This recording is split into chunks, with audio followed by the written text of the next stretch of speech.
Undertaker rookie in there. But here comes the Undertaker, being led by. Is this not one of the coolest entrances in the history of wrestling? This is tremendous. I mean, being driven to the ring at night in a hearse. I Yeah. think this is a top. This has got to be like a top 10 wrestling entrance of all time. Yeah, it's something like this, plus the ability to be able to work, which, as we all knew, Mark Callaway really could. He was a great worker, but it was entrances like this combined with his work that made him the star he is. Right? I mean, this is like phenomenal You shit. know what's good is he didn't break it. It's not like these days. I feel like everybody wants to be cool. Yeah. And I think he took it so seriously that he never broke the fourth wall. And because he never broke the fourth wall, he had some credibility in a weird way. Right. Where we know, hey, this is fucking goofy and this is stupid. But he's playing it so sincerely that you kind of forget how stupid and over the top and campy it is. You know what I mean? Sure. Look at the fans dressed up like the Undertaker. It's just started to really take off here, didn't it? Yeah, it was good shit, man. It was good shit. And I remember, here's what I remember. I remember said, yeah, we had mean Mark Callaway and they made him the Undertaker. Where are we fucking stupid? We were. We being WCW at that time. Just slow moving, head down, back of this. And there is, in the ring, Kamala. A gimmick and a half. Yes. With Kimchi, who I think is the Brooklyn Brawler here, and Downtown Bruno. It's Undertaker versus a variety of gimmicks. Hey, by the way, I don't know if you saw, but Bad Money Slim had some words of advice to you about the whole card situation. Top Guy Theater, actually, at 9:47, first says, do not crack it open. Uh-huh. And almost simultaneously, Bad Money Slim says, well, I'll let you read this one to you. Came in at 9:47. Okay. Let me see. Never mind. He says, don't fucking do it. And a minute later, he's still pretty fired up. He says, it matters, UFUK. And the same minute, he says, it's worth less ungraded. And then still all caps, you're pissing me off. Well, I'm sorry to piss you off, but I'm not worried about graded or not graded. I'm worried about just having my collection to put them in the book and say, I've got them all.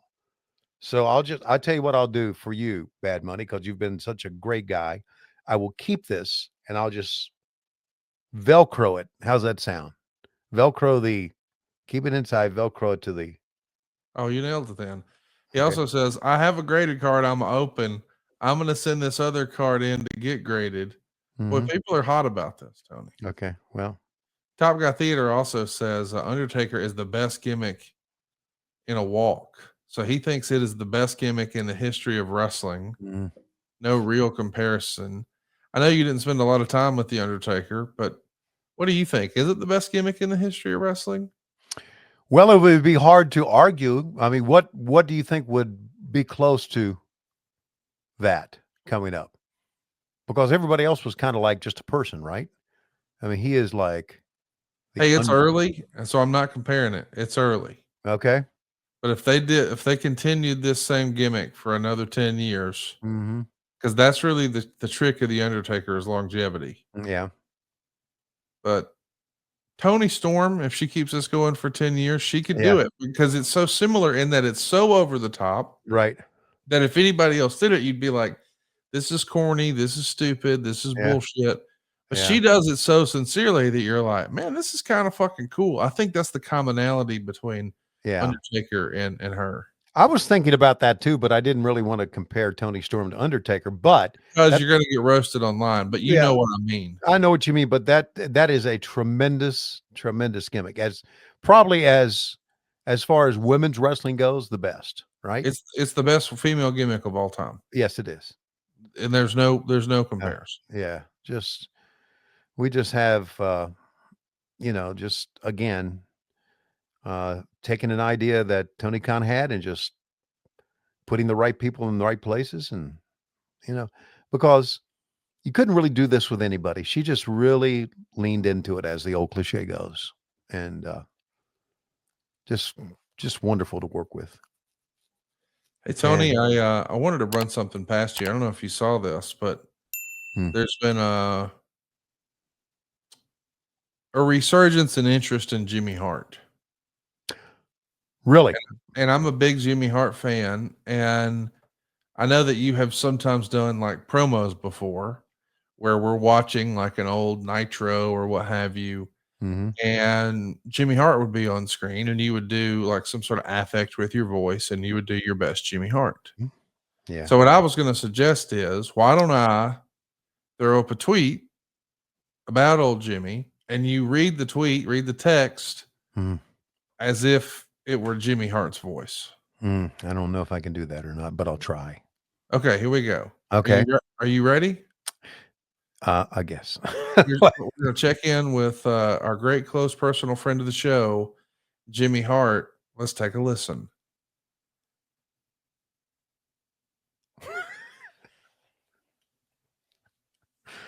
Oh God, I'm not going to say that. Please say it. No, Please. no, not.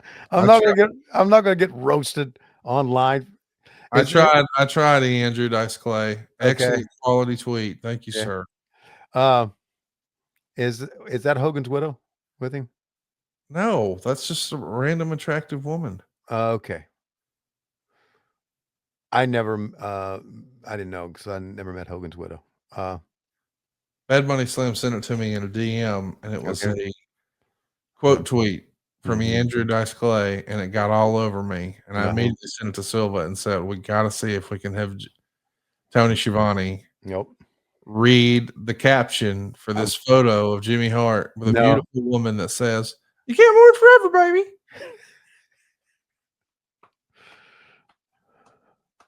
It's funny. I don't Yeah, care. it is funny. I don't care who you are.